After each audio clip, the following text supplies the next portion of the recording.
On the coast of Florida, where the Atlantic Ocean beats relentlessly against a barrier island that is slowly slipping into the sea, stands a palace that looks like a fairy tale carved from gold and marble. By day it gleams, by night it watches. This is Mar-a-Lago. On August 8, 2022, something unprecedented happened here. The most famous private house in America went silent. There were no sirens, no flashing lights, no crowds pressed against barricades, just a procession of unmarked black vehicles sliding through heavy iron gates under the cover of a humid summer night. Inside, beneath ceilings layered in 24-karat gold, federal agents moved carefully through a ballroom where brides once danced, where presidents once dined, where donors once toasted proximity to power. They were not looking for drugs. They were not hunting for money. They were hunting for secrets. Secrets of the United States government. They found them stuffed into cardboard boxes, stacked in bathrooms, hidden behind curtains, stored on a stage built for champagne and applause.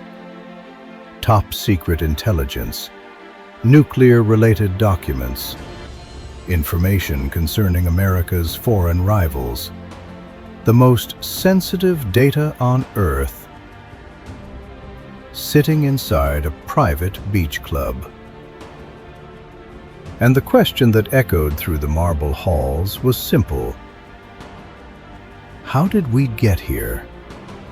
How did a palace built to demand acceptance become the center of a criminal investigation that fractured a nation? This is not just a story about a house. It is a story about obsession, about power, about the rot that hides beneath gold paint, and about a paradise that became a golden cage. Every American monument begins with a wound. This one began with rejection. In the roaring 1920s, Marjorie Merriweather Post stood at the peak of American wealth. At just 27 years old, she inherited the Postum Cereal Company, later General Foods, making her the richest woman in the United States. Her fortune was astronomical. Her status, however, was conditional. To the entrenched aristocracy of Palm Beach, the Vanderbilts, the Astors, the old railroad and oil dynasties, Marjorie was not one of them. She was new money, a serial heiress.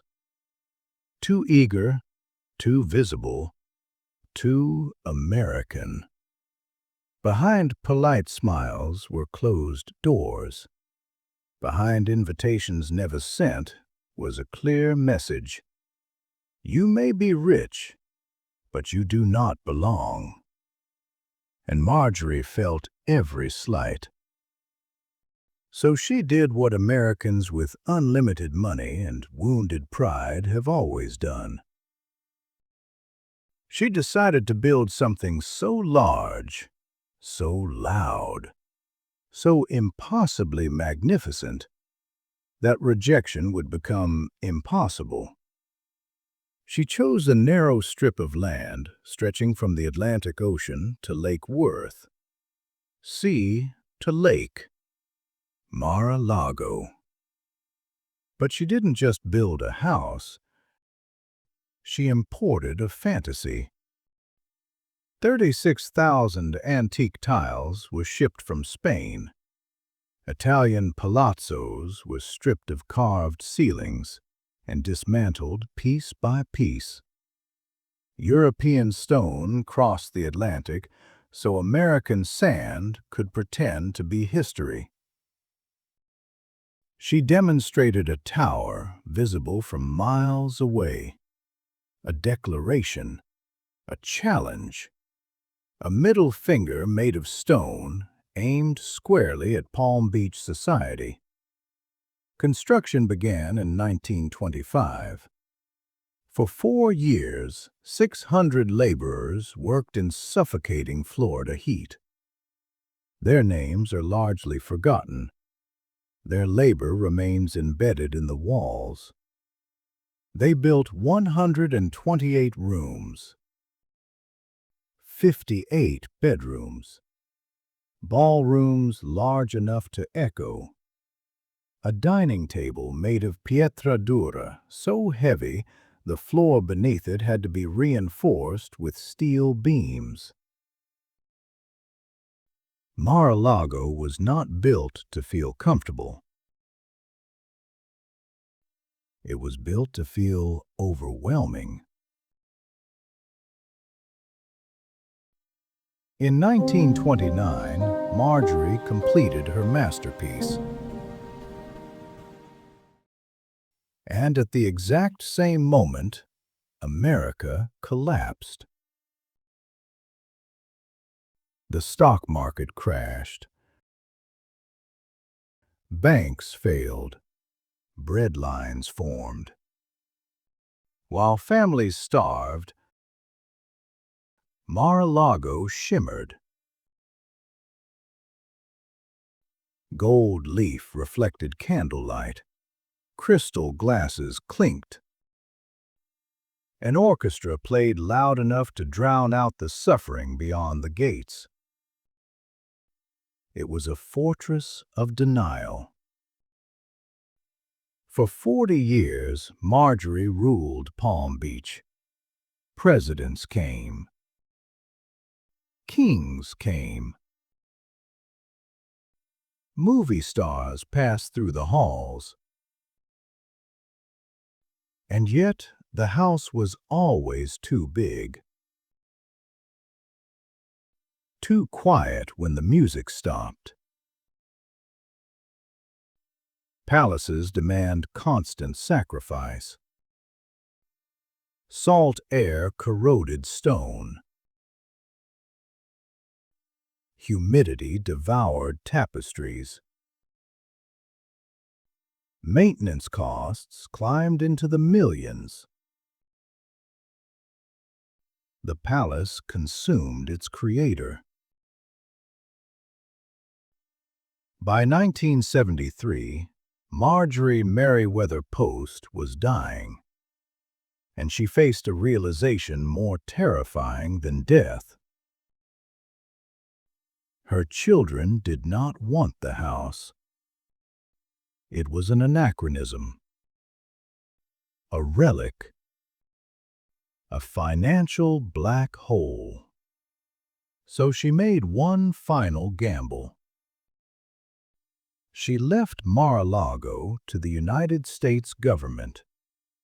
Her will was explicit. This was to become a winter White House, a symbol of American power, a diplomatic stage. She died believing her legacy was permanent. It wasn't. The government examined the cost. Millions per year. Mold, maintenance, security. They declined. The most opulent mansion in America, and nobody wanted it. For nearly a decade, Mar-a-Lago sat empty. Weeds cracked the stone. Dust settled on gold. It became a ghost ship on the Florida coast, a monument to ambition that had outlived its purpose. Until 1985, Donald Trump entered Palm Beach like a mirror image of Marjorie Post. New money, loud, unapologetic. He didn't see a failed estate. He saw a weapon. He purchased Mar-a-Lago for roughly $8 million, less than the furniture inside. Palm Beach society recoiled. They sued him, mocked him, challenged his flagpoles, complained about noise. Trump responded with something revolutionary. He opened the gates. He turned the palace into a club, and he welcomed everyone the old elites excluded. Money became the invitation. Membership fees climbed. 100,000, 200,000. Mar-a-Lago became a marketplace, not of goods, but of proximity. As the years passed, the club transformed into a court, a place to be seen, a place to belong. And when Donald Trump became president in 2016, the experiment turned dangerous. Mar-a-Lago became the unofficial seat of power. In February 2017, the Prime Minister of Japan was visiting when news broke. North Korea had launched a ballistic missile. At Mar-a-Lago, crisis management unfolded at a dinner table. Phones out. Guests watching. Waiters passing by. The nuclear football visible. The boundary between state and spectacle dissolved. When the presidency ended, boxes arrived. Documents followed. They were never meant to be here. Stored in bathrooms, storage rooms, on a ballroom stage. The National Archives asked. Subpoenas followed. The boxes moved. On that August night, the illusion shattered. Mar-a-Lago became a crime scene. Beyond politics, beyond courts, the ocean waits. The seawall cracks. The water rises. Physics does not care about power. Mar-a-Lago reflects America, our worship of wealth, our hunger for access. It was built to be paradise. It became a trap. Will the palace survive its creators, or will the sea claim what pride could not? The lights still flicker in the tower, and the final act has not yet been written. Today, Mar-a-Lago remains at the center of controversy, attention, and power.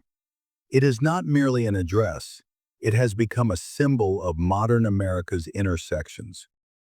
Between wealth and politics, between access and influence, between private privilege and public consequence.